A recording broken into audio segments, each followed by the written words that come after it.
लो जी वीरो ते भरावो, अज का लाइव वीलॉग तुहानू दिखा रहे है जी।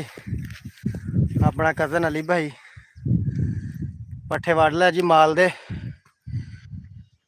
बड़ी सर्दी सी सवेर दी, अज ठंड बहुत सी। हुण धुप निकली ते 1 बजे उठे हैं जी, रजाइयां चों बाहर निकले। मैं कहा चलो माल दे पट्ठे पुट्ठे वढ़ लियाइए।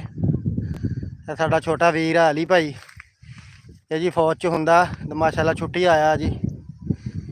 ये बड़ा देसी जिहा माहौल है जी साडा, तो माशाअल्लाह हुण धुप निकल आई है। अल्लाह का बड़ा ही करम होया। मैं कहा भरावां वास्ते एक लाइव वीलॉग बना लईए। अगर तुहानू साडा वीलॉग अच्छा लगा तो साडे वीलॉग नू लाइक तो शेयर जरूर करियो, तो अपनी कमेंट भी कर दियो, कमेंट च राय का इजहार भी कर दियो, ताकि असीं नवे नवे वीलॉग तुहानू दिखाते रहिए। देसी पिंड का माहौल है जी।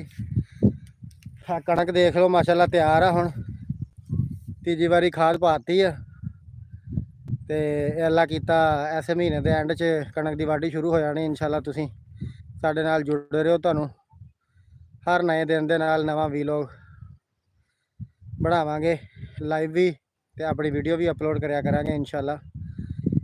तो मैं तुहाडा वीर, तुहाडा भरा, तुहाडा सज्जन हाजी विकास, तो सानू भी अपनियां दुआवां च याद रखियो, तो इंशाअल्लाह मिलते रवांगे।